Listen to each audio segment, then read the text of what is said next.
She traveled 2,000 miles to marry a stranger, only to find him bleeding to death in a canyon, left for dead by men who wanted him buried.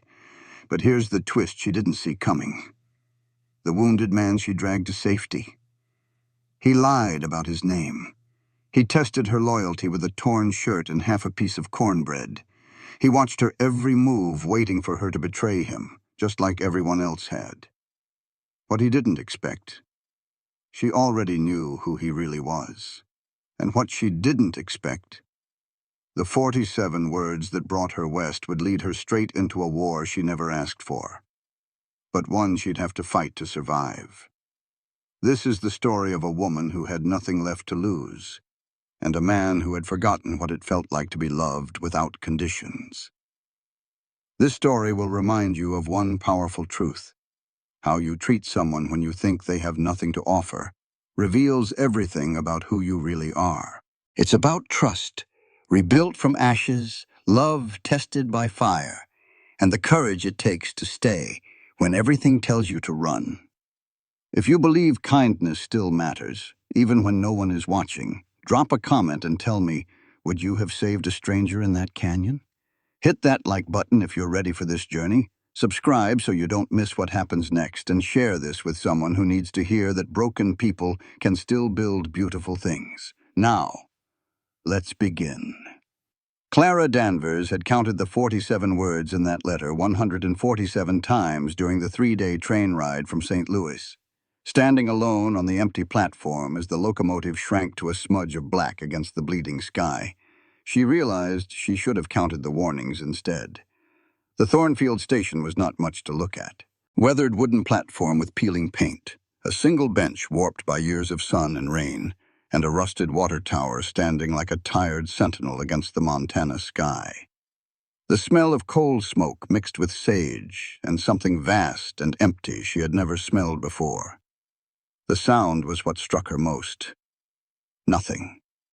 An enormous nothing. No factory whistles. No river traffic. No shouting neighbors through thin walls. Just wind and the distant cry of a hawk circling overhead. Clara checked the letter again, though she had memorized every word weeks ago. 47 words. That was all she had. 47 words from a man named Silas Mercer, promising her a home, a life, a place where she might finally belong. She touched the brass watch in her pocket, her mother's watch and her grandmother's before that. The familiar weight of it steadied her nerves some. Her mother had wound that watch every night before bed, right up until her hands grew too weak to turn the stem. "Keep moving forward, Clara girl," her mother used to say. "The Lord helps those who help themselves." The station master emerged from the tiny station house. He was an old man with tobacco-stained fingers and suspicious eyes that squinted at her like she might be a mirage. "Can I help you, miss?" Clara held out the letter. "I'm looking for a man named Mercer, Silas Mercer of Star Ranch. He was supposed to meet me here." The old man took the letter and studied it with exaggerated care. His lips moved as he read, and when he looked up, something had changed in his weathered face. "Mercer, you say? Silas Mercer? That is what it says." Clara kept her voice level. She had learned young that showing weakness was like bleeding in front of wolves. It only made things worse. The station master handed the letter back, and his eyes held something that looked almost like pity. Everybody in Montana Territory knows the Mercer name. Biggest spread between here and the Yellowstone. 10,000 head of cattle if it is one." Clara's heart lifted. Then it crashed when she saw his face twist with discomfort. "But I ain't seen Mr. Mercer in near on a week. Nobody has." "What do you mean?" The old man scratched his jaw. The rasp of stubble was loud in the silence. "He left Star Ranch 8 days ago, supposedly riding to meet the train. His horse was found 3 days later near Saddleback Canyon. Saddle still on, reins dragging." He paused and his voice dropped lower. "There was blood on the saddle horn, miss. A lot of blood. No body, though." Clara felt the ground shift beneath her feet. The man she had traveled 2,000 miles to marry was missing. possibly dead. And she was standing on an empty platform in the middle of nowhere with nothing but a battered valise and 47 words that suddenly meant nothing at all. What happened to him? Some folks think he is dead. Others think maybe he does not want to be found.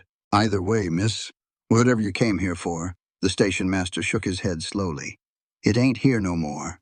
Clara stared at the horizon where the sun was bleeding into the hills. Red and orange and purple, colors she had never seen in St. Louis, where smoke and soot dulled everything to gray. Her mind raced through her options. She could wait for Thursday's eastbound train, return to St. Louis, return to the laundry where the foreman's hands wandered when nobody was watching, return to the boarding house room she could no longer afford, return to everything she had been running from. Or she could keep going, find answers, find Mercer, dead or alive. How far is it to town, Clara asked. Crestwood is about 10 miles west. The station master pointed toward the fading light. But miss, it will be dark in 2 hours and that road ain't safe for a woman alone. Is there a shortcut? He blinked at her, studied her face. This thin woman in her faded calico dress with dust already settling in the creases of her face and determination burning in her green eyes. There is a path through Saddleback Canyon, cuts 3 miles off the journey, but I would not recommend it. That is where Mercer disappeared. Clara picked up her valise. The leather handle was worn smooth from her mother's hands, then her own. Everything she owned in the world fit inside it. 2 dresses, 1 wool shawl, her mother's herb journal with its pressed flowers and careful notes, and a tin-type photograph too faded to make out the faces anymore. Thank you kindly for the information. Miss?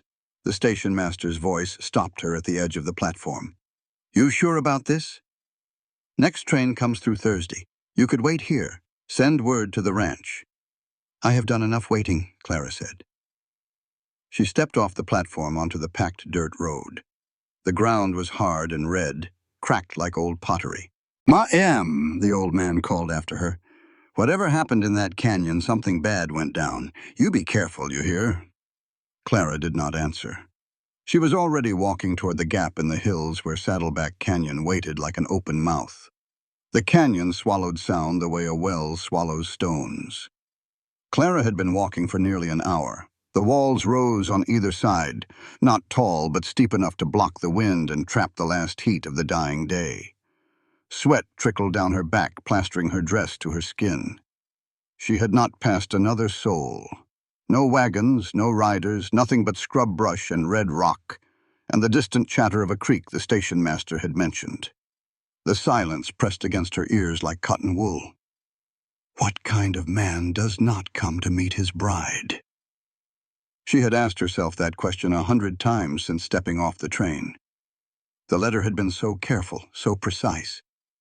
She could recite it from memory. Dear Miss Danvers, I am a man of few words and fewer graces, but I am honest and I will be good to you. The West is hard country, but there is beauty here if you know where to look. I have land, a sturdy house, and need of a companion. If you are willing to take a chance on a stranger, I will meet you at Thornfield Station on June 14th. Respectfully yours, Silas Mercer. 47 words. She had staked her whole life on 47 words. The horse appeared around the bend like a ghost. Clara froze. Her hand tightened on the handle of her valise. Not that it would do much good as a weapon, but a body had to hold on to something. The horse, a tall chestnut with a white blaze on its forehead, stood in the middle of the path with reins trailing in the dust. It watched her with large liquid eyes, ears pricked forward. Dried foam crusted its neck. Wherever it had come from, it had been running hard. Easy now. Clara stepped closer, her voice soft and calm. Easy, girl. The horse snorted but did not bolt. Its flank twitched when Clara reached for the reins. That was when she saw the blood. Dark stains on the saddle, smeared along the horse's right side. Too much to be from a scratch or scrape. Clara's stomach dropped. She followed the trail of disturbed earth with her eyes. Scuff marks in the dust. Displaced stones. They led around a tumble of boulders toward a section of the canyon wall where fresh rockfall had spilled across the path. "Walk away," said the sensible voice in her head. "Get on the horse. Ride to town. Find help." But her mother's voice said something different. "When you see someone in need, Clara girl, you do not walk past. That is not who we are." Her feet were already moving. The rocks were the color of dried blood in the fading light. Some were small as fists, others large as barrels. They had come down from the canyon rim recently. She could see the fresh scar on the wall above, pale against the weathered red. She climbed over the first boulder, then the second, and stopped. A hand jutted out from beneath a slab of granite. Fingers curled toward the sky, motionless. A man's hand with a broad palm, calloused fingers, and a simple silver ring on the third finger. Clara dropped her valise and scrambled over the remaining rocks, heedless of the sharp edges tearing at her dress. The man lay on his side, half buried under the slide. His face was turned away from her, but she could see the rise and fall of his chest. Shallow, labored. But there, alive. He was alive. She knelt beside him, her hands hovering uselessly. "Mister? Can you hear me?" No response. His hat had fallen somewhere in the slide. Dark hair matted with blood and dust, a deep gash across his forehead still seeping. His left leg was pinned under a rock too heavy for her to move alone. And then she saw something else. Something that changed everything. The hole in his shoulder. Entry wound. No exit. A bullet still inside. Someone shot this man, then brought down rocks to cover it up. Whoever did this thinks he is dead. In the distance, Clara heard something that made her blood run cold. Hoofbeats, multiple horses, coming closer, and voices carrying on the evening air. "You sure the woman got off at Thornfield?" "Yep, pretty thing, carrying a letter. If Mercer ain't dead, she will lead us right to him."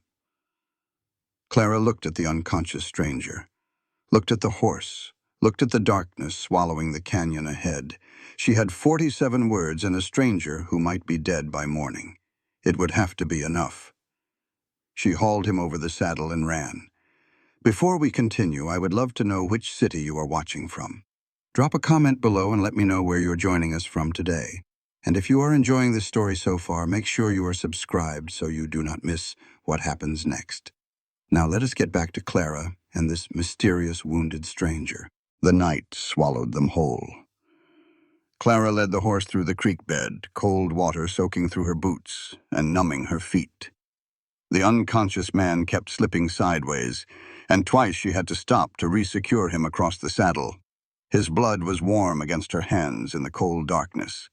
Behind them she could hear voices echoing off the canyon walls. Gunshots cracked through the air, random and searching. The sounds of men who had lost their quarry and were angry about it. She did not stop moving until the moon was high and her legs were shaking so bad she could barely stand.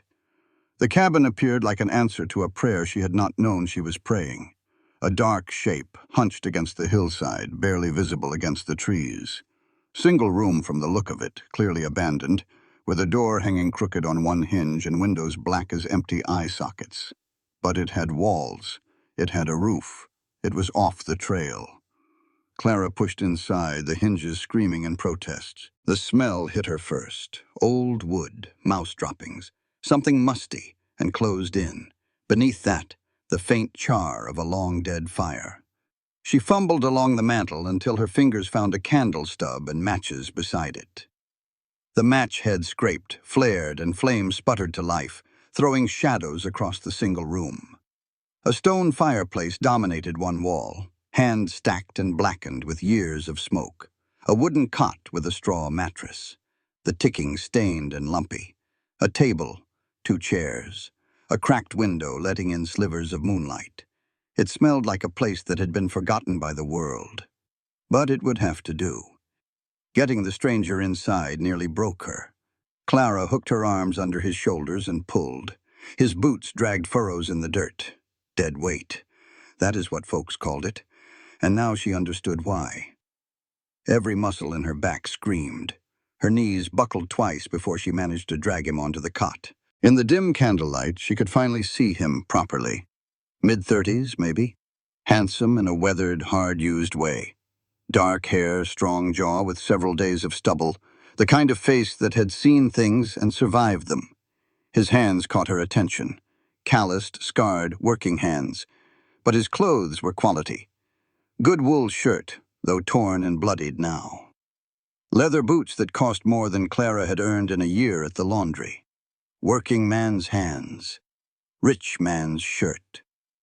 Who are you? She pushed the question aside. It did not matter who he was. What mattered was keeping him alive.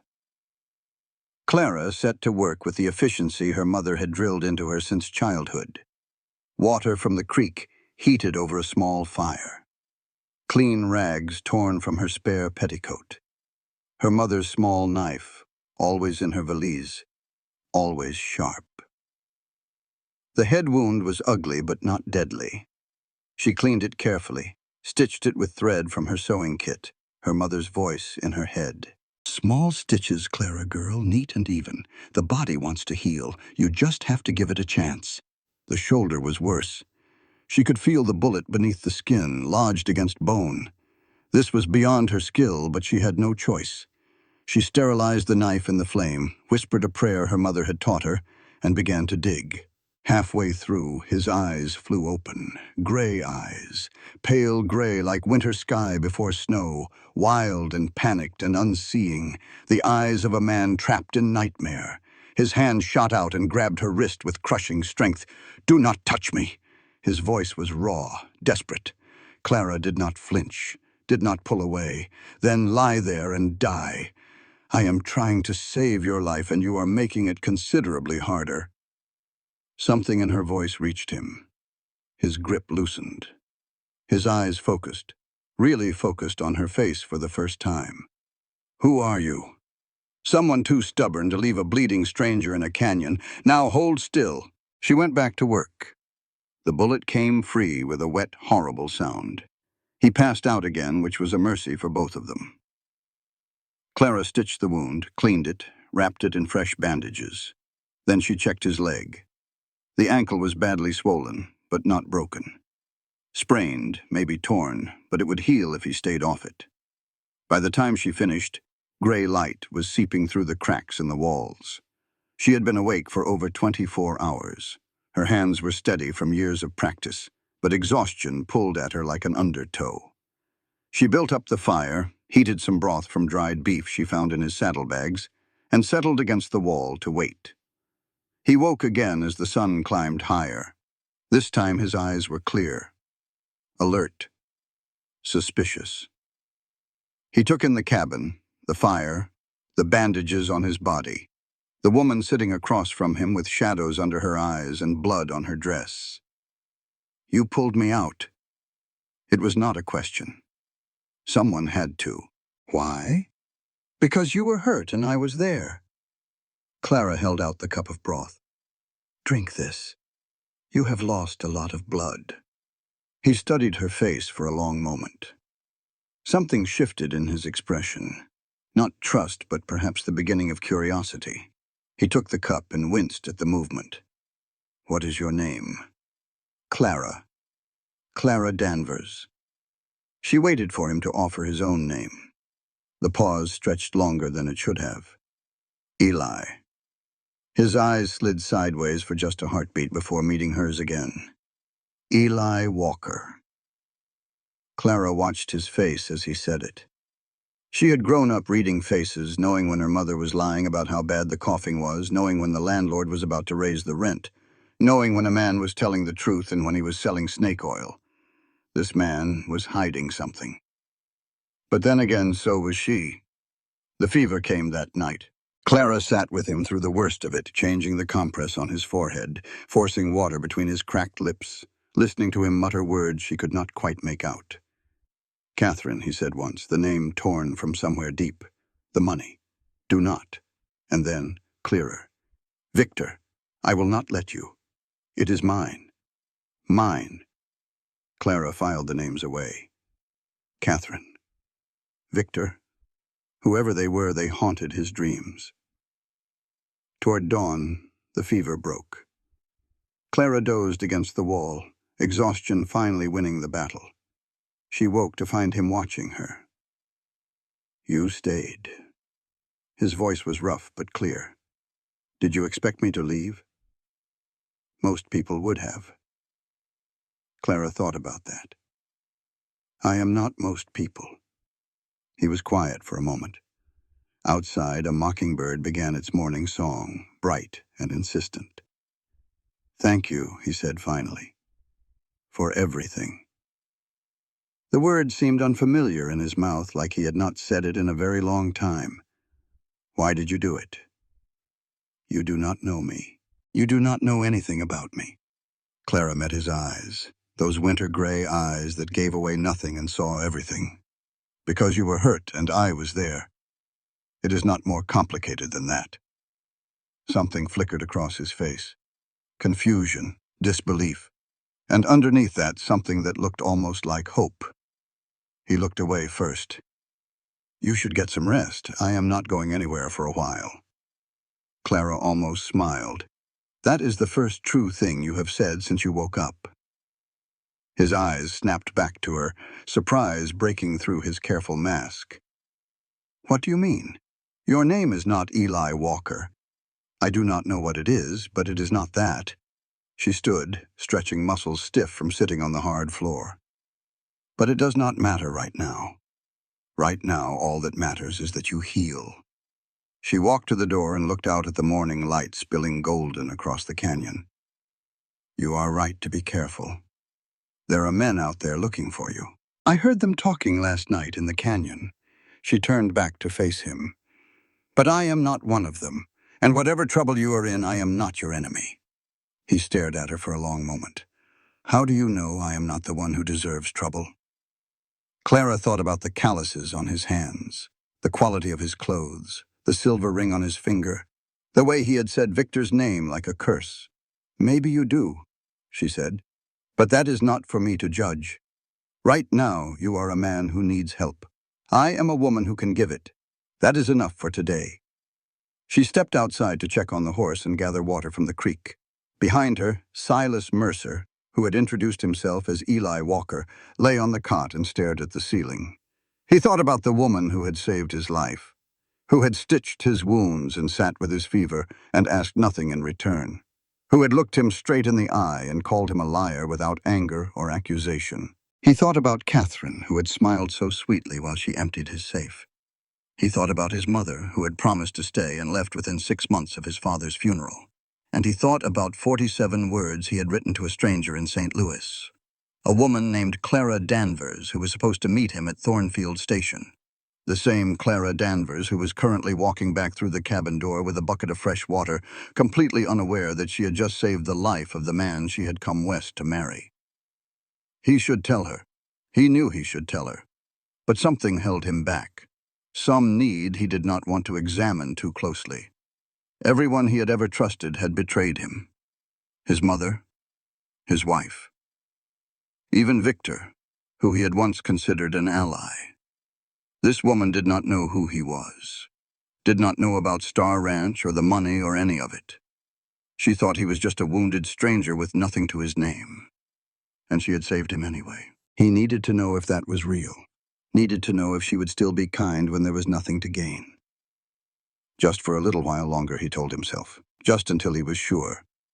It was a lie, and he knew it. But he told it anyway. 3 days passed in the forgotten cabin by the creek. Clara fell into a rhythm she had not expected. Wake before dawn. Check the stranger's bandages. Boil water for cleaning. Forage for herbs along the creek bank. Hunt small game with the pistol she had taken from his saddlebags. Keep the fire going. Watch him sleep. Watch him wake. Answer his questions without asking too many of her own. The man who called himself Eli Walker watched her right back. He was healing faster than she expected.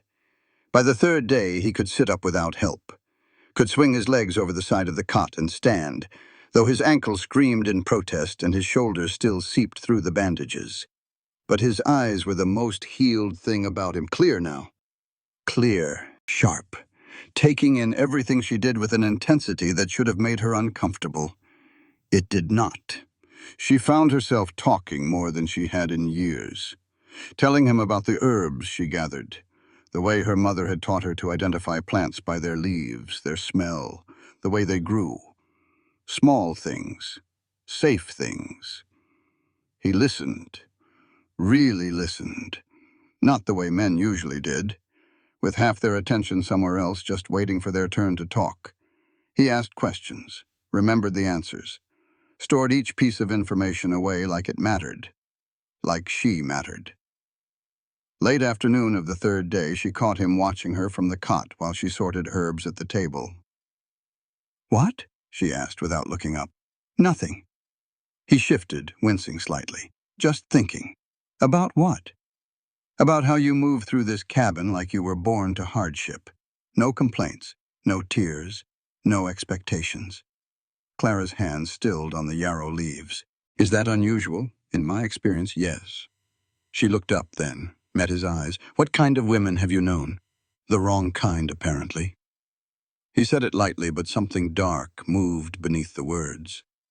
Clara let the silence stretch, waited. He broke first. "I was married once, 3 years ago." "What happened?" "She was not who I thought she was." His jaw tightened. "Nobody ever is." Clara went back to sorting herbs. "I know what that feels like." "Do you?" She thought about James Whitmore, the bank clerk with the kind eyes and the gentle hands and the wife and 2 children he had neglected to mention.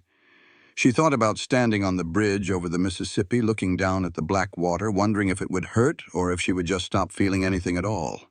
"Yes," she kept her voice flat. "I do." The silence that followed was different, heavier, more honest. Eli, or whatever his name really was, changed the subject. "When I am healed up, I am leaving." But until then, he gestured toward the pistol she had left by the door. "You should know how to use that better than you do. I hit what I aim at. You flinch before you fire. That hesitation will get you killed." "Are you offering to teach me?" "I'm offering to not watch you get shot because you could not pull a trigger fast enough." Clara considered this. "All right. When you can stand without holding on to the wall, we will start." He almost smiled. It transformed his face, made him look younger, made her wonder what he had looked like before whatever had happened to make him so guarded. "Deal." The next morning, he was standing at the door when she returned from gathering water. His face was gray with effort. Sweat beaded at his temples. But he was upright. "Well," he said. Clara set down the bucket and retrieved the pistol. They went outside into the clearing by the creek. The lesson began badly. Clara knew how to shoot. Her mother had insisted on it. But Eli was right. She flinched before she fired, her body tensing in anticipation of the recoil. It threw her aim off just enough to matter. "Stop anticipating," he said from behind her. "The gun is not your enemy. It is a tool. Trust it." "Easy for you to say. Here, let me show you." He moved closer, stepped behind her. His chest was warm against her back, solid and real, despite his injuries. His arms came around hers, hands covering her hands on the grip, adjusting her stance. "Breathe in," he murmured, his breath warm against her ear. "Hold it. Squeeze the trigger on the exhale. Do not pull. Squeeze." Clara was suddenly very aware of how close he was. The smell of him, wood smoke and sweat, and something underneath that was just him. The strength in his hands despite the bandages. The way her heart had started beating faster for reasons that had nothing to do with the gun. Now. She squeezed the trigger. The shot rang out. The target, a knot in a tree trunk 20 paces away, exploded in a shower of bark. "Better," he said. But he did not step back. Neither did she. For a long moment they stood there. Then Clara cleared her throat and stepped away. Again. They practiced until the sun was high and his shoulder was bleeding through the bandage again. Clara made him stop, made him sit while she cleaned and redressed the wound, pretending she did not notice the way his eyes followed her movements. That night she divided their remaining food. Her supplies from the train were nearly gone. 2 squares of cornbread wrapped in the cotton cloth her mother had used for Sunday baking. She had been rationing them since St. Louis, 1 small piece each morning, making them last. Now only 1 piece remained. Clara looked at it for a long moment. Then she broke it in half, not down the middle, closer to 60-40. She kept the smaller piece for herself. Here. She placed the larger portion in his hand. Your share. He looked down at it, looked up at her. The cornbread sat in his palm like something precious. This is yours. We are sharing supplies. That is your share. It is more than half. You need the strength more than I do. Clara shrugged. You are the one with the bullet hole. Something shifted in his face. His hands trembled slightly as he held the cornbread. Thank you. The words came out rough, scraped raw. It is just cornbread, she said. Yeah. He looked away. Just cornbread. But Clara saw the way he held it, saw the way his jaw worked as he swallowed, saw the shine in his eyes that he blinked away before she could be certain of what she had seen. And she wondered, not for the first time, what had happened to this man to make simple kindness feel like a miracle. After they ate, Clara sat by the fire watching the flames dance. You talk in your sleep, she said. He stiffened. What do I say? Names. Catherine. Victor. She glanced at him. Who are they? Long silence. The fire popped. An owl called outside, low and mournful. Catherine was my wife. Clara set down her cup. Waited. 3 years ago. She answered an advertisement I placed. We married within a month. I thought... His jaw tightened. I thought she was the answer to everything. What happened? She was a con artist, had a husband already. They worked together. She took $5,000 and nearly cost me everything I had. I am sorry. Do not be. I was a fool. Clara thought about that. Being fooled by someone you trust does not make you a fool. It makes you human. He looked at her with something like surprise. The scar on your chest, she said carefully, the one beneath the bandages. That is not old. His hand moved unconsciously to cover it. She gave me that, when I caught her taking the money. A goodbye present. The fire crackled between them. Outside, the creek murmured its endless song. I know what it is like, Clara said quietly, to trust someone who turns out to be someone else. James? She startled. How did you... You say his name sometimes, in your sleep. Clara's throat tightened. He was a bank clerk in St. Louis, kind eyes, gentle hands. He courted me for 6 months. I thought... She stopped. It does not matter what I thought. He had a wife. 2 children. I was just something to do while he was bored with his real life. What happened when you found out? Clara looked at the fire. Thought about the bridge, the black water, the moment of stepping off. I survived, she said finally. That is what matters. He studied her face in the firelight. The silence stretched, but it was not uncomfortable. It was the silence of 2 people who understood each other's wounds without needing to see the scars. Clara? His voice was soft. Yes? I need to tell you something. Her heart stuttered. She waited. He opened his mouth, closed it. Something that looked like pain crossed his face, and she knew it was not from his injuries. When I am healed, he said slowly, when I can walk proper again, I am going to take you somewhere safe. And then I am going to explain everything. You could explain now. I could. He met her eyes. But I need a little more time. Can you give me that? Clara thought about the lies he had told, the truths he had not, the way he looked at her when he thought she was not watching, like she was something precious and terrifying at the same time. She thought about her mother's watch in her pocket, and the 47 words she had carried across the country, and the man named Silas Mercer, who she had come west to marry and who she was beginning to suspect was sitting right in front of her. "Yes," she said. "I can give you time." The relief that flooded his face told her everything she needed to know. "But Eli?" "Yes. When the time comes, tell me everything. Not just the parts that make you look good. Everything." He nodded slowly. "I will. I promise." They sat together in the firelight, two broken people circling each other like wary animals, each carrying secrets they were not quite ready to share. Outside, the night deepened around the cabin. Somewhere in the darkness, Victor Hale's men were still searching.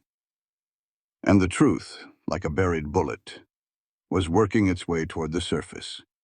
It was only a matter of time before it drew blood. The days began to blur together in ways Clara had not expected. Mornings, she taught him about plants. They would walk along the creek bank, his arm across her shoulders for support, and she would point out the herbs her mother had shown her. Mugwort for wounds, silvery green leaves soft as velvet, yarrow for fever, white flower heads nodding in the breeze, dockroot for rashes, broad green leaves growing close to the water. He listened to everything she said, asked questions that showed he was truly hearing, remembered details she mentioned once and never repeated. It was strange. Clara had spent her whole life being overlooked. The quiet girl in the boarding house, the invisible woman at the laundry, someone to use, to ignore, to forget. This man saw her. "Where did you learn all this?" he asked one morning, turning a mugwort leaf over in his hand. "My mother taught me." Clara smiled at the memory. "We could not afford doctors, so she learned to make do without. Spent hours in the woods behind our place studying plants, testing remedies. She kept a journal of everything she learned. The herb journal in your valise, you noticed that? I notice everything about you." He said it matter-of-factly, like it was obvious, like it was not the most terrifying and wonderful thing anyone had ever said to her. Clara looked away, her cheeks warming. "We should head back. Your shoulder needs redressing." "In a minute." He bent down, awkwardly because of his ankle, and picked a wildflower growing between two rocks, purple and white, delicate as paper. A columbine. Wordlessly, he tucked it behind her ear. Clara froze. Her heart did something complicated in her chest. "It suits you," he said, and started limping back toward the cabin before she could respond. She stood there for a long moment, touching the soft petals of the flower, wondering what was happening between them, and whether she should be running toward it or away. Afternoons, he taught her about guns. She was a better student than she had expected. By the fifth day, she could draw and fire in a single smooth motion, hitting the target dead center more often than not. The flinch was gone, replaced by a calm focus that felt like power. "You learn fast," he said, watching her reload. "I have good motivation. People are trying to kill you, and by extension, probably me too." He almost smiled. "Fair point." "Who is Victor?" Clara asked, without looking up from the pistol. She felt him tense beside her. "Someone who wants something I have." "Star Ranch?" The silence was answer enough. Clara looked up, met his eyes. "You are Silas Mercer." It was not a question. He did not deny it. "I figured it out days ago," she said. "I came here to marry a man named Mercer. I find a man in a canyon near the Mercer Ranch, shot and left for dead. You know things about this area that only a local would know. And your ring," she nodded at his hand, "has initials on the inside. SM." He looked down at the ring, turned it on his finger. "Why did you not say anything?" "Because I wanted to see if you would tell me yourself. And if I had not?" Clara thought about that. "Then I would have left. I have had enough of liars to last a lifetime." The words hit him like a physical blow. She watched him absorb them, watched the guilt and shame and something else move across his face. "I was going to tell you," he said. "That night with the cornbread, I decided then." "What stopped you?" He was quiet for a long moment. Fear? Of what? Of finding out you were like everyone else. Clara set down the pistol, stepped closer to him. What does that mean? My whole life, people have wanted things from me. He spoke slowly, like each word cost him something. The ranch, the money, what I could give them. My mother wanted my father, and when he was gone, she did not want anything else, including me. Catherine wanted my safe. I started to wonder if anyone would ever want just me. Clara's heart ached. You thought I was here for the ranch. I thought you might be. Everyone else has been. She looked at him. Really looked. At the lines around his eyes, deeper now than they had been a week ago. At the gray coming in at his temples. At the weariness that went beyond exhaustion. The weariness of a man who had built an empire and still felt poor. You know what I see when I look at you? She asked. What? A man who has been hurt so many times he does not know what kindness looks like anymore. She stepped even closer. When I gave you that cornbread, you looked at it like nobody had ever given you anything before. Like it was made of gold instead of cornmeal. His throat worked. He did not speak. I did not come here for your ranch, Silas. I came here because I had nothing left to lose. Because 47 words in a letter made me feel like maybe, just maybe, I could have something more than survival. Clara, I am not done. Her voice was steady now, certain.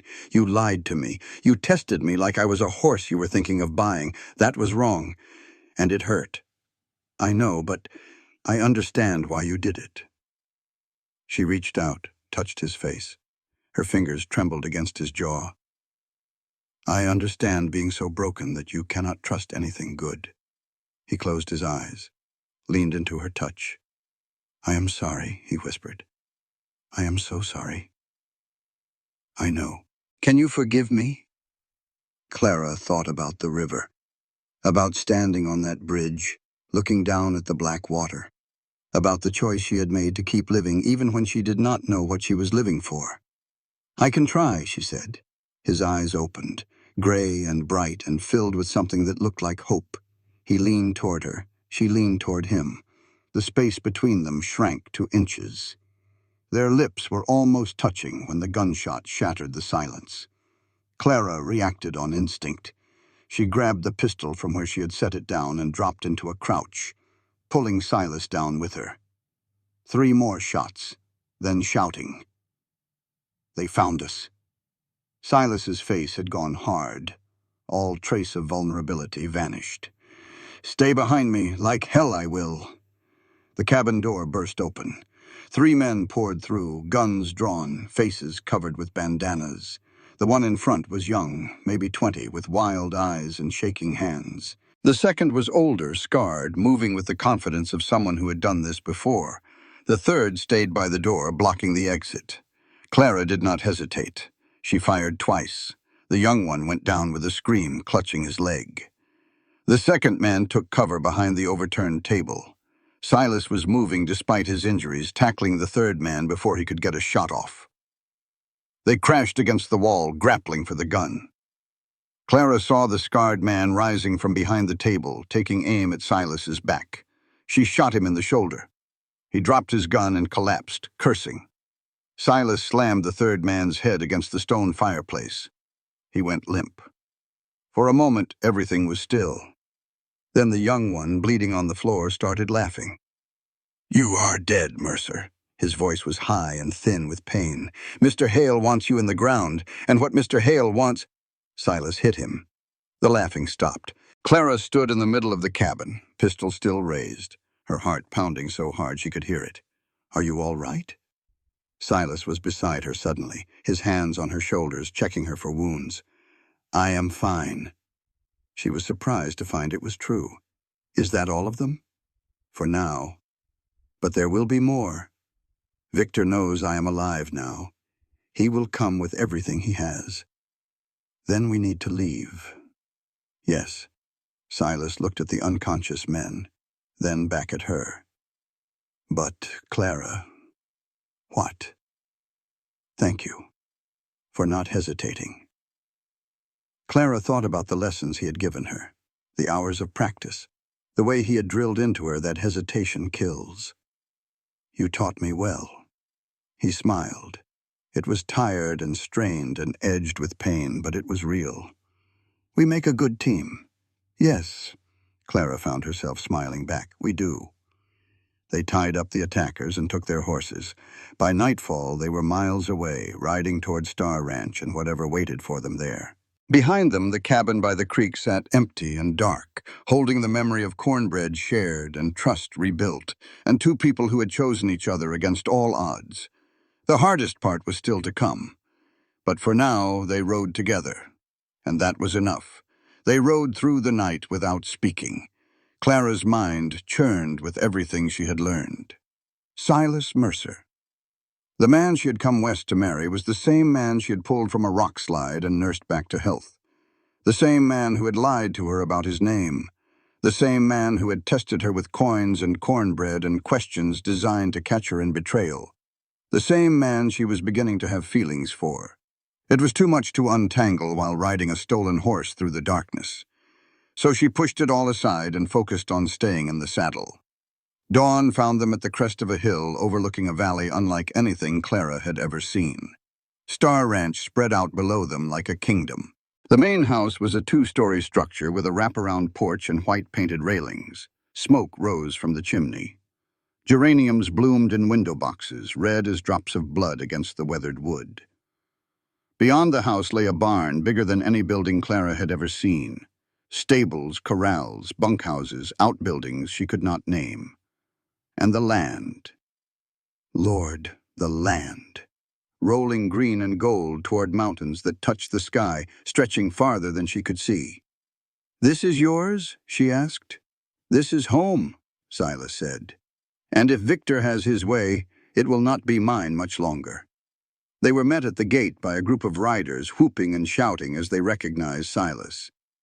"Boss!" A sandy-haired young man in the lead pulled up beside them, his face split by a grin.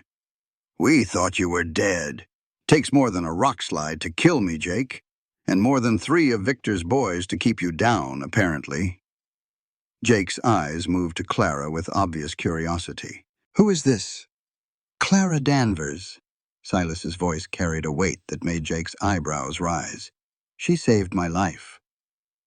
The grin softened to something more genuine. "Then she is welcome here, ma'am. Welcome as spring rain."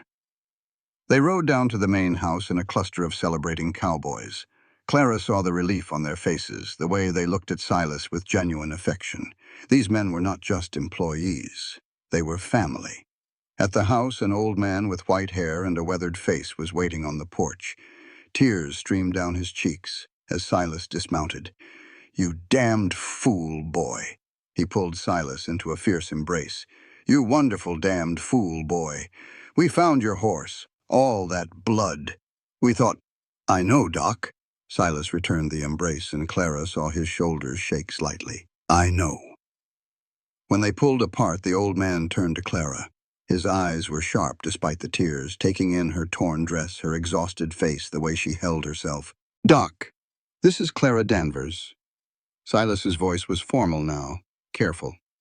"She is the woman I wrote to. The mail-order bride." Doc's eyebrows shot up. He looked between them, clearly putting pieces together. "And she saved your life," he said slowly. "She did more than that." Clara's heart lurched at the weight in those words. But before she could respond, Silas was leading her inside, past a kitchen where a stern-faced woman was already preparing food, up a staircase, down a hallway. He stopped at a door. "This was supposed to be your room," he said quietly. "I had it prepared before everything." He opened the door. Clara stepped inside and stopped breathing. The room was beautiful. Simple, but beautiful. A bed with a quilt stitched in a wedding ring pattern, the same pattern her grandmother had sewn. Lace curtains, books on a shelf, a rocking chair by the window, positioned to catch the morning light. And on the dresser, a collection of herb-gathering tools, a mortar and pestle, and seeds for planting. You remembered? Her voice came out strange. "Everything I wrote in those letters. I remember every word you wrote, Clara. Every one." She turned to face him. He stood in the doorway watching her with those gray eyes that had learned to hide so much. "You should rest," he said. "Mrs. Patterson will bring you food. We will talk later." He started to leave. "Silas." He stopped. "Why did you really test me?" The question had been burning in her since the cabin. "What were you so afraid of?" He was quiet for a long moment. Then he turned back. "My mother left me 6 months after my father died. She married Victor Hale and moved to his ranch. Said she could not bear to stay where everything reminded her of what she lost." Clara waited. "Catherine, my wife, left after 6 weeks. Took $5,000 and my trust with her." He swallowed hard. "My whole life people have left. Stayed until they got what they wanted, then walked away. I needed to know if I would leave too." "Yes." Clara crossed the room, stood in front of him, close enough to touch, though she did not. "I am not them," she said. "I know." He met her eyes. "I think I knew from the moment you gave me that cornbread, but I was too scared to believe it. Are you still scared?" "Terrified. But I am more scared of losing you than I am of trusting you. And that," his voice cracked, "that is new for me." Clara reached up, touched his face, felt the stubble under her fingertips, the warmth of his skin. "I need time," she said, "to process everything, to decide if I can really forgive you. I understand, but I am not leaving." She let that sink in. "Whatever happens, whatever I decide about us, I am not leaving you to face Victor alone. You are stuck with me until this is over." Something broke in his expression. Relief and gratitude and something deeper flooded his eyes. "Clara, now get out. I need to sleep for about a week." He laughed. It was ragged and wet, but real. "Yes, ma'am." He backed toward the door, then stopped. "Clara?" "What?" "Thank you. For staying, for fighting, for—" He struggled for words. "For being you." Then he was gone. Clara stood alone in the room he had prepared for her, surrounded by evidence of how carefully he had thought about her, how much attention he had paid to her words. She touched the mortar and pestle, ran her fingers over the books on the shelf, picked up a packet of seeds and read the label. Lavender, her favorite. And despite everything, despite the lies and the tests and the tangled mess of trust between them, she smiled. Maybe, she thought, maybe this could work. If they survived Victor Hale first. The War Council assembled that evening. Clara insisted on being there, and Silas did not argue. She sat beside him at the long table in the main room, Doc on his other side, Jake across from them, and 5 other men whose names she was still learning. Sheriff Webb arrived just after dark, a tired-looking man with a limp and a mustache that needed trimming.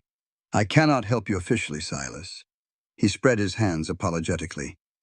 "Victor has not done anything I can prove. But I can tell you this. Word is he is coming tomorrow night. Wants to hit you before you can dig in." "How many men?" 20. Maybe more. He's calling in debts, hiring guns." Silas nodded slowly. "So, we have about 30 hours to prepare, 15 men against 20 plus." Jake shook his head. "Those are not good odds. We have position." Silas studied a rough map spread on the table. "They have to come to us. We know this land. They do not." "What about the women and children?" Doc asked.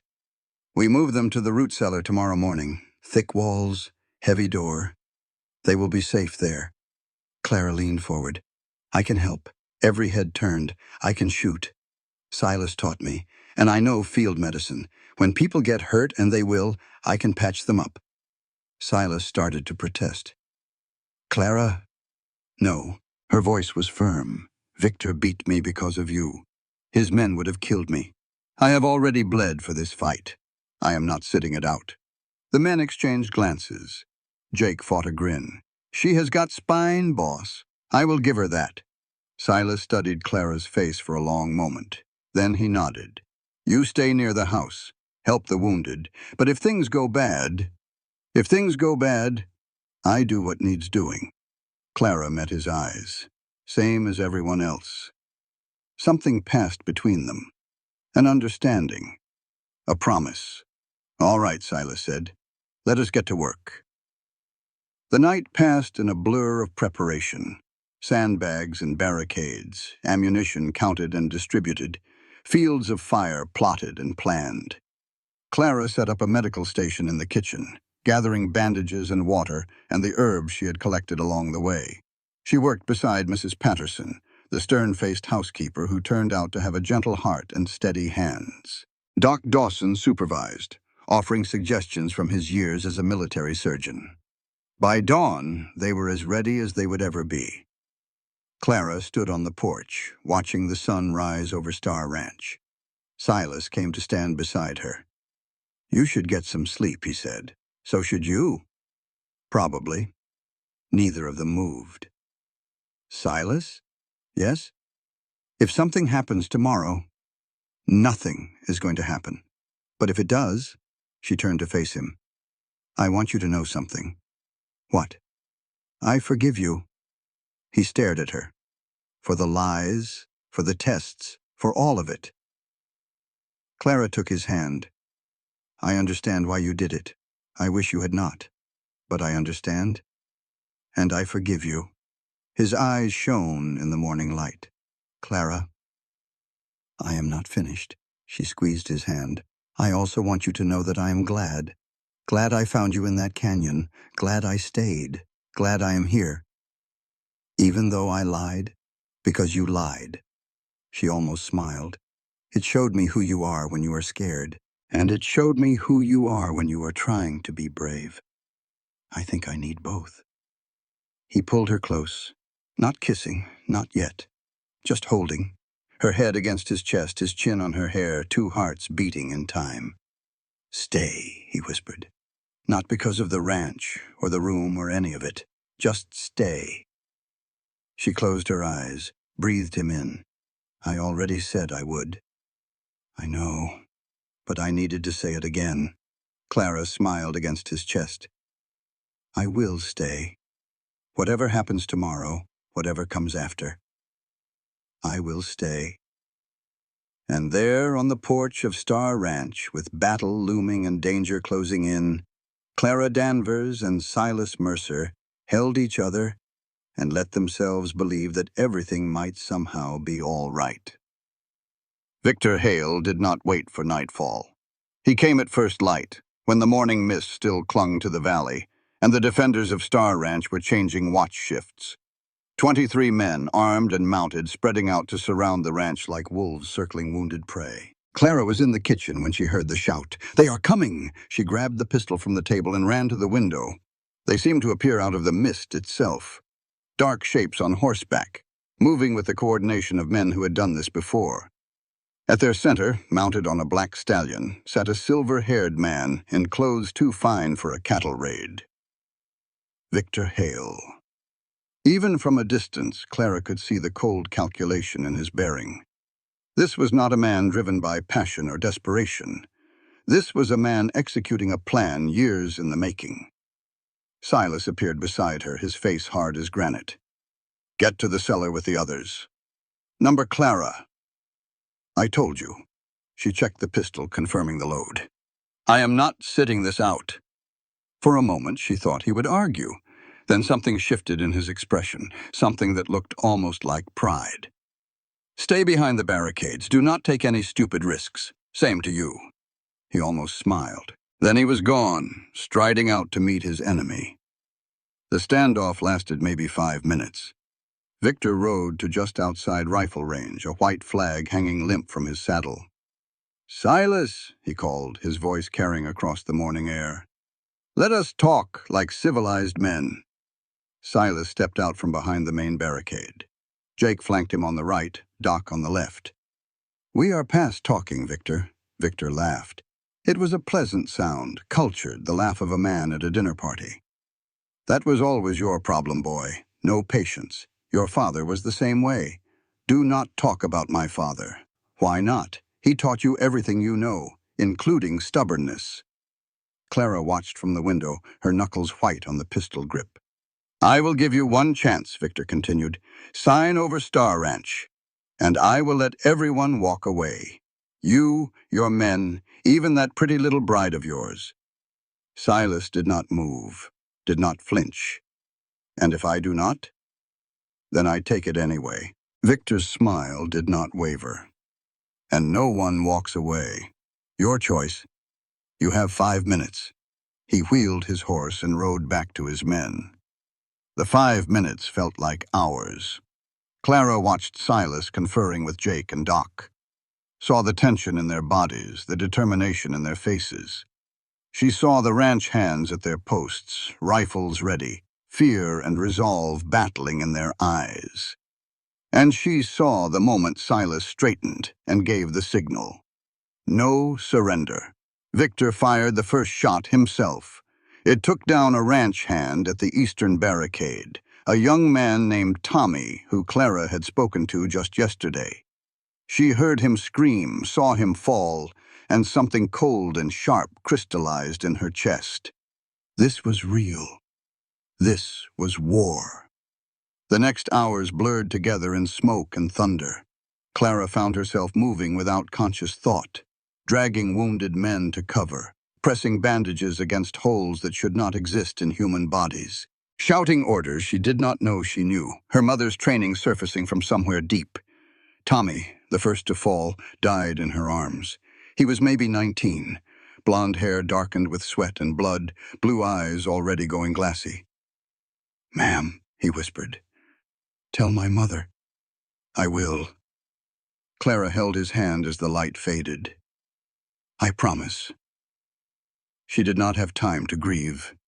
Another wounded man was being carried in, and then another, and Clara worked through the chaos with steady hands and a heart she had locked away somewhere safe. The battle raged on. Victor's men had numbers. Star Ranch had position and desperation. Neither side was winning, but neither was losing either. Bodies fell on both sides. Blood soaked into the Montana dirt. Clara lost track of Silas in the chaos, caught glimpses of him through the smoke, moving like a man possessed, directing fire, dragging wounded to cover, meeting Victor's best men hand to hand when they breached the barricades. He was magnificent. It was terrifying. A man fighting not just for land, but for everything he had ever loved. The turn came near noon. A group of Victor's men circled around to the back of the property. They set fire to the hay barn. Smoke billowed into the sky, thick and black. Horses screamed in the stables. The distraction worked. Defenders rushed to control the blaze. The main line weakened, and Victor himself led a charge through the gap. Clara saw them coming. 3 men heading straight for the main house, straight for her. She did not run. The door crashed open. 2 men burst through, guns blazing. Behind them she could hear more coming. Clara fired twice. 1 man went down, screaming. The other dove for cover behind an overturned table. They exchanged shots, the noise deafening in the enclosed space. The man behind the table was good. Better than her. He was working his way closer, using the furniture as cover, and Clara knew she was running out of time. Then he rose to take the killing shot. Clara was faster. The bullet took him in the chest. He looked surprised for just a moment. Then he fell. Clara stood in the middle of the kitchen, pistol smoking, her hands steady as stone. 2 men dead by her hand, more coming. The door to the cellar was behind her, the women and children huddled below. If she fell, nothing stood between them and Victor's men. She reloaded. She waited. The 3rd man was smarter than his friends. He came through the window instead of the door, glass shattering, gun already firing. Clara dove behind the heavy oak table as bullets tore through the air. They traded shots. Clara's ammunition was running low. The man was moving closer. This is it, she thought. This is how it ends. Then Victor Hale himself stepped through the ruined doorway. He was older than she expected, silver hair immaculate despite the battle, cold blue eyes that calculated her value in a single glance. Well, well, He smiled, pleasant as a Sunday sermon. "You must be the mail-order bride. Miss Danvers, is it?" Clara kept her gun trained on him. Her last 2 bullets. "My men tell me you have been quite the nuisance." Victor stepped closer, completely unconcerned by the weapon in her hand. "Killed 2 of my boys, patched up half of Silas's. Stay back." "Or what? You will shoot me?" His smile widened. "Go ahead. But my man here will cut you down before you can take a second breath. And then what happens to those women and children hiding in the cellar?" Clara's blood went cold. Victor saw the fear in her eyes and laughed. "I am not a monster, Miss Danvers. I am a businessman. And you," he gestured at her, "you are leverage." He nodded to his man. Clara tried to fire, but the gunman was faster. He knocked the pistol from her hand, grabbed her arm, wrenched it behind her back. "Bring her," Victor said. "Silas will want to see this." They dragged her outside. The battle had paused. An uneasy standoff, neither side willing to fire with Clara caught in the middle. Victor positioned her at the front of his line, a knife suddenly pressed against her throat. "Silas!" Victor's voice rang across the battlefield. "Come out, unless you want to watch your bride bleed." The silence stretched. Then Silas stepped from behind the barricade. He was wounded. Blood on his face, his arm, his side. But he walked steady, his eyes fixed on Clara. "Let her go, Victor. You know I cannot do that." Victor's voice was almost gentle. "She is the only reason you have not killed me already. What do you want?" "What I have always wanted. Star Ranch. Sign it over, and you both walk away." Clara felt the knife cold against her throat, felt Victor's arm around her chest, pinning her in place, and she saw Silas's face, the anguish, the helplessness, the love. "Do not do it," she shouted. "Silas, do not!" Victor tightened his grip. The knife bit into her skin. Blood trickled down her neck. "Quiet now." Victor's breath was hot against her ear. "Let the grown-ups talk." Silas's hands were shaking. Clara had never seen him shake before. "All right," his voice was hollow. "All right. Let her go, and I will sign whatever you want." Victor smiled. "I knew you would see reason." He signaled to one of his men. The man produced a sheaf of papers already prepared. Silas took them, read them over with dead eyes. "This gives you everything. That is the idea. The ranch, the cattle, the land my father built." Victor shrugged. "He should have sold to me when he had the chance. Would have saved everyone a lot of trouble." Silas looked at the papers, looked at Clara, looked at the knife at her throat. And Clara saw it in his eyes. The surrender, the defeat. No. The word came out of her before she knew she was speaking. No. She looked at Silas, willing him to understand. "Do not give him everything. Not for me. Clara, I mean it. This is what he wants. This is what he has been planning for years. Do not let him win." Victor laughed. Brave words from a woman with a knife at her throat. "Maybe." Clara's voice was steady now, clear and strong. "But I have survived worse than you, Mr. Hale. I have survived things that would break most people, and I am not going to let Silas throw away everything his father built just to save my life." She met Silas's eyes across the battlefield. "I love you," she said, "and I forgive you. But if you sign those papers, I will never forgive you for that."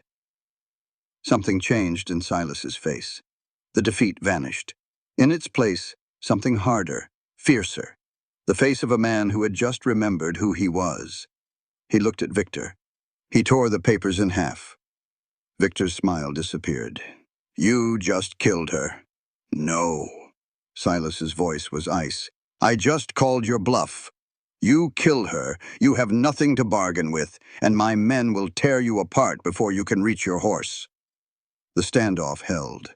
Victor's knife hand trembled against Clara's throat. And in that moment of hesitation, Clara moved. She stomped down on Victor's instep with all her strength. He grunted, his grip loosening just enough. She dropped her weight, twisted, drove her elbow into his ribs. The knife sliced her arm as she pulled free. Blood sprayed. She did not stop. She was running toward Silas, running toward the barricade, running toward life. Behind her, Victor raised his pistol. Silas was faster. The shot echoed across the valley. Victor Hale crumpled to the ground. For a moment, everything was still. Then chaos erupted. Victor's men, seeing their leader fall, broke and ran. Some surrendered. Some fled. A few tried to fight on and were quickly cut down. Clara reached Silas and collapsed against him, his arms wrapped around her, holding her tight, holding her like he would never let go. "You could have died," he whispered into her hair. "So could you." Her voice was muffled against his chest. But we did not. The battle was over. Victor Hale was dead, a bullet through his heart from the man whose life he had tried to destroy. Star Ranch had survived. And Clara Danvers, mail-order bride from St. Louis, had found something she never expected to find. A home, a family, a love worth fighting for. The days after the battle passed in a haze of grief and gratitude. Star Ranch had paid a heavy price. 4 men dead, including young Tommy, whose mother Clara would have to write to. 8 more wounded, some badly. The hay barn was a charred skeleton against the sky. But they had survived. Victor's remaining men were taken into custody by Sheriff Webb, who arrived conveniently after the fighting was over with a posse of deputies who had been delayed by various mishaps. The sheriff's face was carefully neutral as he surveyed the carnage, but Clara saw the satisfaction in his eyes. Victor Hale's body was taken back to his own ranch. No one from Star Ranch attended the burial. Clara threw herself into the work of healing. She tended wounds, changed bandages, brewed herbal remedies from the plants she knew and loved. Mrs. Patterson worked beside her and Doc Dawson supervised, but it was Clara who held trembling hands and whispered comfort and stayed awake through the long nights when fever threatened to claim what battle had not. Silas watched her from a distance. His own wounds were healing. The cut on his face would scar, joining the others he had collected over the years. But he moved carefully, favoring his right side where a bullet had grazed his ribs. On the 3rd night, Clara found him on the porch, staring at the stars. "You should be sleeping," she said. "So should you." She sat beside him on the top step. The night was cool, the sky brilliant with stars she had never seen in St. Louis. "How are you?" Silas asked. "Tired. Sore." Clara looked at her hands, still stained with traces of blood despite multiple washings. "Alive. I am sorry." "For what?" "For all of it. The lies. The test. Dragging you into a war that was not yours." Clara was quiet for a moment. Then she reached over and took his hand. "It became mine the moment I pulled you out of that canyon. I chose to save you, Silas. I chose to stay. I chose to fight. Everything that happened, I chose." He looked at their joined hands. His thumb traced circles on her palm. "When Victor had that knife to your throat," Silas said slowly, "I would have signed those papers. I would have given him everything." "I know. Why did you stop me?" "Because you would have hated yourself." Clara squeezed his hand. "And because Victor would have killed us both anyway. Men like him do not leave loose ends. You took a hell of a risk." "I know." She smiled slightly. "I have been doing that a lot lately." They sat in silence, watching the stars wheel overhead. "Clara, yes? I love you." The words hung in the cool night air. Clara turned to look at him. His face was half in shadow, but she could see the fear there, the hope, the vulnerability he usually hid so well. "I know," she said. "You know, I have known for a while." She reached up, touched his face. "The same way I know I love you, too." His breath caught. "You do?" "I came west to find a home. I found something better." She leaned closer. "I found someone worth building a home with." He kissed her. It was not their first kiss, but it felt like it. slow and tender and full of promise, the taste of coffee and starlight, and the beginning of something new. When they finally pulled apart, Silas rested his forehead against hers. "Marry me. I already agreed to marry you. Months ago, in St. Louis." That was different. That was an arrangement, a contract. He pulled back to look at her. "This is me asking. Just me. No ranch, no money, no 47 words. Just a man who loves you asking if you will spend your life with him." Clara pretended to consider. "That depends." "On what?" "On whether you promise to never test me again." He winced. "I deserve that." "Yes, you do." But she was smiling. "The answer is yes, Silas. Yes, I will marry you." He kissed her again, and this time there was nothing slow about it. Somewhere inside the house, Jake's voice rang out. "About damn time." They broke apart, laughing. "Does everyone on this ranch mind everyone else's business?" Clara asked. "Always," Silas said. "You get used to it." He stood and offered her his hand. "Come on, we should get some sleep. Tomorrow we start rebuilding." Clara took his hand and let him pull her to her feet. Together? Together. They walked inside, hand in hand, ready to face whatever came next. The wedding took place 1 month later, on a golden autumn afternoon that seemed designed by God specifically for the occasion. Clara wore a simple white dress, nothing fancy, but beautiful in its simplicity. Mrs. Patterson had made it herself, working late into the nights with nimble fingers and barely hidden tears of joy. The ceremony was held under the old oak tree where Silas's parents had been married 35 years before. The same tree where his father had proposed to his mother, the same tree where Silas had played as a boy, dreaming of the man he would someday become. All of Star Ranch was there, the Hands and their families dressed in their Sunday best. Doc Dawson standing in the front row with tears streaming down his weathered face. Mrs. Patterson, clutching a handkerchief she had not stopped using since morning. Jake stood beside Silas, his best man, looking uncomfortable in a collar that was probably too tight. And then the music started, and Clara walked down the aisle on her own, just as she had done everything in her life. Alone, but not lonely. Independent, but ready to share. Silas watched her come, and Clara saw his face transform. The hard lines softened. The guarded eyes opened. For just a moment, he looked like a man who had finally found what he had been searching for his whole life. She reached him, took his hands. The Reverend from Crestwood spoke the traditional words, but Clara barely heard them. She was lost in Silas's eyes, in the warmth of his hands, in the impossible reality of this moment. When it came time for vows, Silas spoke first. "Clara, I spent 47 words trying to find you. 47 words to describe what I was looking for, what I needed." His voice was rough but steady. "But I got it wrong. I asked for a companion. What I needed was a partner, a fighter, someone who would give me half her cornbread when she thought I had nothing, and stand beside me against 20 guns when she knew what I had. I cannot promise I will never make mistakes. I can promise I will never stop trying to be the man you deserve." Clara blinked back tears. "Silas, I came west with 47 words and nothing to lose. I had given up on happy endings, given up on trust, almost given up on living. You lied to me and you were wrong, but you also came for me when you did not have to. You fought for me when you could have let me go. You showed me that even broken people can build something beautiful. I do not need your ranch or your money or your name. I need you. The man who tested me and the man who trusts me.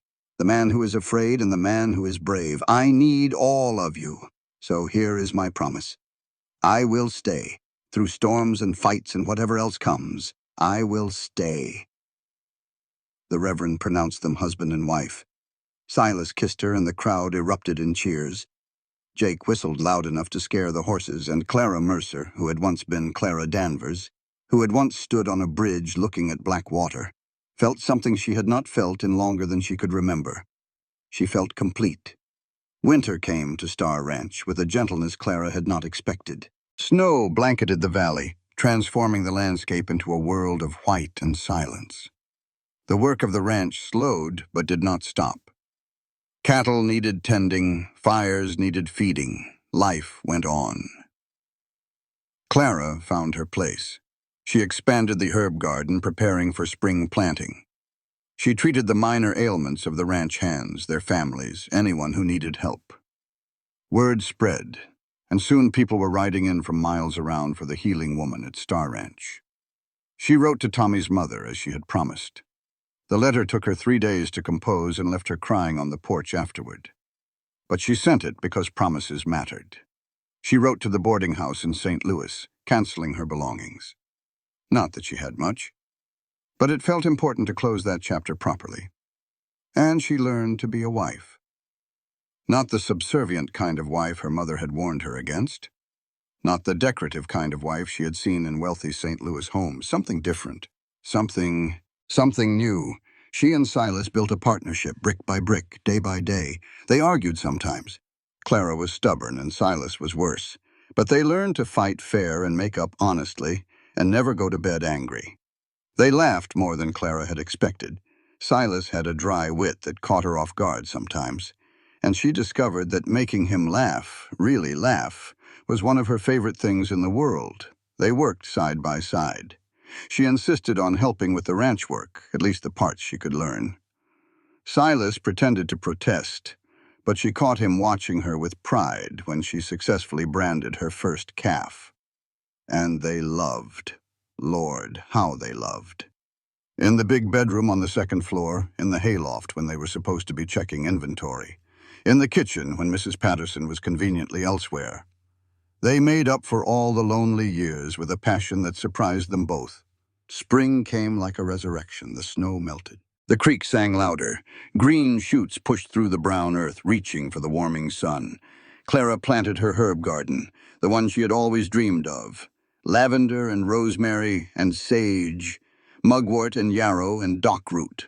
All the healing plants her mother had taught her, finally growing in soil she could call her own.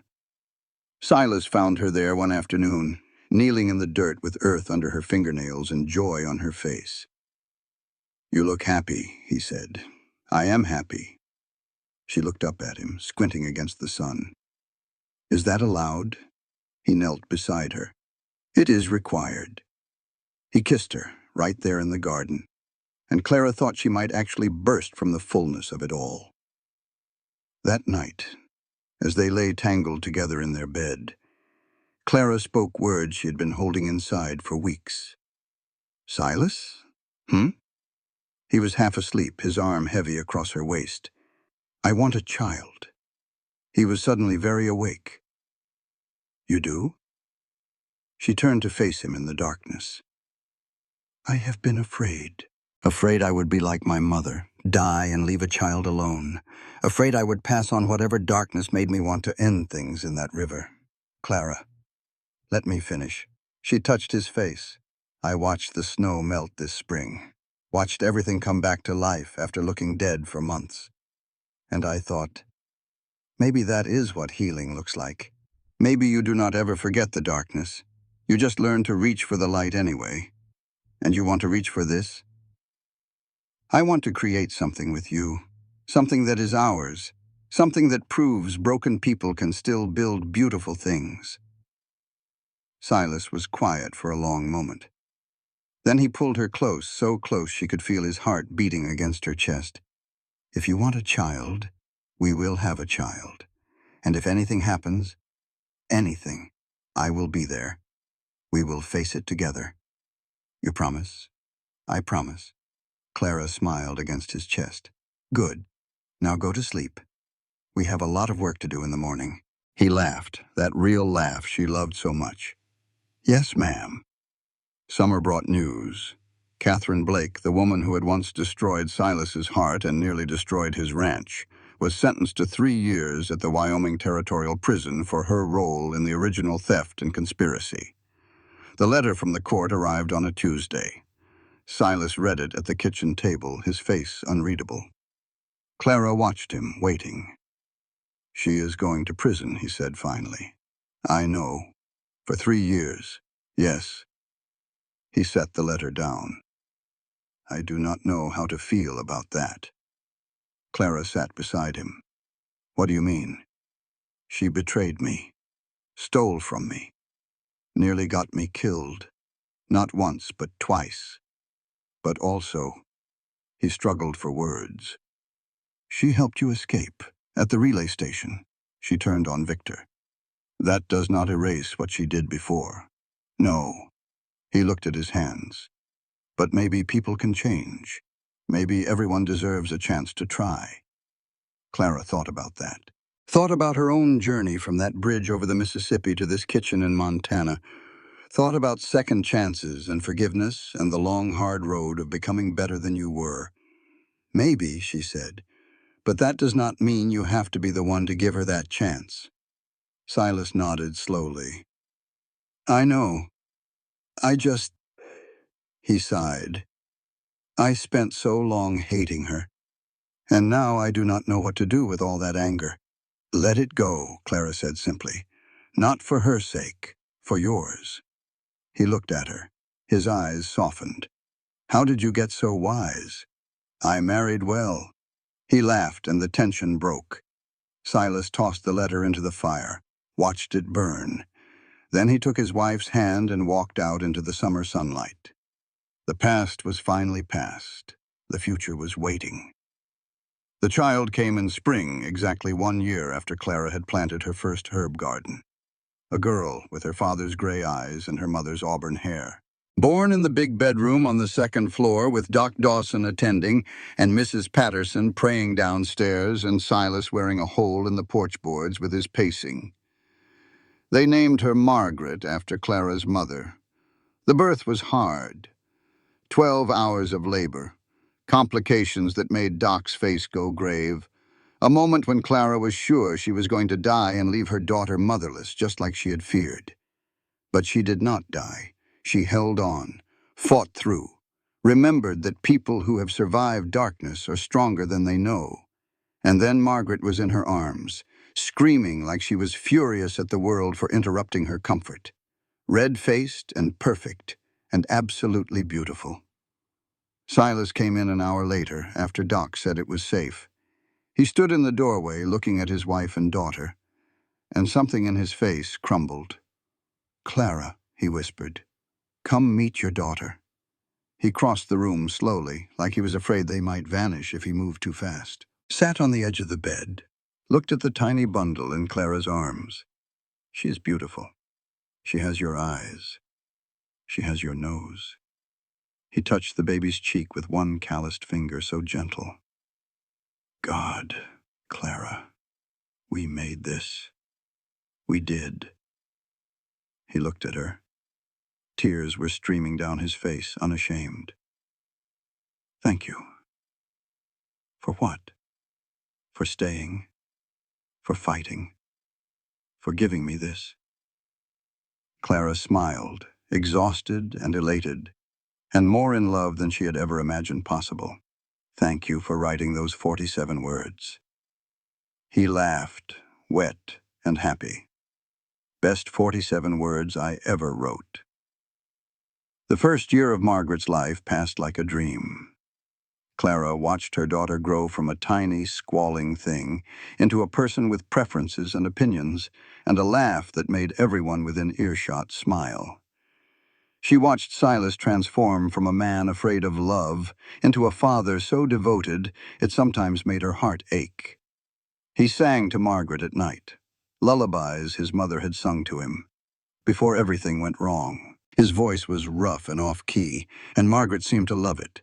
He carried her around the ranch, showing her the horses and the cattle and the endless sky, explaining things she was far too young to understand, in a voice so tender it made Clara cry the first time she heard it. He was a good father, better than he believed he could be, and Clara was a good mother, better than she had dared to hope. One evening, as summer faded into autumn, they sat on the porch together. Margaret was asleep in the cradle Silas had carved with his own hands. The sun was setting behind the mountains, painting the sky in shades of orange and pink. Do you remember, Silas said. "The night I asked you to stay." "Which time?" "The first time. On the porch before the battle." Clara nodded. "You said just stay. Not because of the ranch or the room or any of it. Just stay. And you said you would." She leaned her head against his shoulder. "I did." He put his arm around her. "I was so scared you would change your mind." "I was scared too." She looked at their daughter sleeping peaceful in her cradle. "I was scared of a lot of things. And now I am not scared anymore." Clara turned to face him. "I have a home, a family, a life I never thought I would have." She touched his face. "I have you." He kissed her, soft and sweet. "I love you, Clara Mercer. I love you too, Silas Mercer." Inside the cradle, Margaret stirred and made a sound that might have been agreement. They laughed, and the sound carried across Star Ranch like a blessing. 5 years later, Clara stood on the porch of Star Ranch and watched her world go by. Margaret, 5 years old now, was chasing chickens in the yard. Her auburn hair flew behind her like a flag, and her laughter rang out pure and bright. She had her father's stubbornness and her mother's compassion, and a wild streak that was entirely her own. Thomas, named for the young man who had died in Clara's arms during the battle, was 3. He had dark hair like Silas and green eyes like Clara. And he was currently trying to convince Jake that he was old enough to ride a real horse. The 3rd child was still growing in Clara's belly. "Due in winter," Doc said. "A Christmas baby, maybe." Silas came up behind her and wrapped his arms around her waist. His hands rested on the swell of her stomach. "Penny for your thoughts," he said. "I was thinking about how strange life is." "Strange how?" "I came west to find a home." Clara leaned back against him. "I found so much more." "So did I." They stood together, watching their children play. The mountains rose in the distance, eternal and unchanging. The iron star above the gate gleamed in the sunlight. "Do you have regrets?" Silas asked. "About what?" "Any of it. The test, the lies, Victor, everything." Clara thought about that carefully. She thought about the woman who had stepped off a train in Thornfield Station, clutching a letter with 47 words and expecting nothing but survival. She thought about the cabin by the creek, and the cornbread shared in darkness, and the long, slow journey from distrust to love. "No," she said finally. "No regrets. Not even about the testing?" "Especially not about the testing." She turned in his arms to face him. "If you had told me the truth from the beginning, I would never have known who you really are. The man beneath the name and the ranch and all the rest." He frowned slightly. "I am not sure I understand. Anyone can be honest when it is easy." Clara touched his face. "You showed me who you are when you are scared, when you are hurting, when you do not know if you can trust. That is the man I fell in love with. Not Silas Mercer, wealthy rancher. Just Eli, wounded stranger who looked at half a cornbread like it was made of gold." His eyes shone. "Clara." "Do not ruin it by getting weepy," she teased. He laughed, kissed her. "I love you." "I know. I love you too." Their kiss was interrupted by a shriek from the yard. Margaret had apparently cornered a chicken that objected strongly to being caught. "I should go rescue the chicken," Clara said, "or we could let her learn that some things fight back." Clara considered this. "That is either very wise or very cruel. Probably both." Silas grinned. "That is parenting." They walked down to the yard together, hand in hand, and Clara thought about everything that had brought her here. The poverty and the loss, the betrayal and the bridge, the letter and the train and the canyon where she had found a wounded stranger who turned out to be the love of her life. She thought about the lessons she had learned, the ones she would someday teach her children. Kindness matters, even when no one is watching, even when there is nothing to gain. The way you treat people when you think they have nothing to offer is the truest measure of who you are. She had given half her cornbread to a stranger she thought had nothing, and in return she had received everything. That was the miracle of it all, not the ranch or the money or the beautiful children playing in the yard. The miracle was simpler than that. The miracle was love, given freely and returned in kind. The miracle was finding someone who saw you truly and chose you anyway. The miracle was home. Clara Mercer looked at her husband, her children, her life, and smiled. 47 words had brought her here, but it was love that made her stay. This content was carefully researched, developed, and manually edited by our team to deliver meaningful stories with valuable life lessons. Every narrative is crafted to entertain, inspire, and empower our audience. We believe that great stories can change lives, and we are committed to bringing you content that matters. Thank you for being part of our community.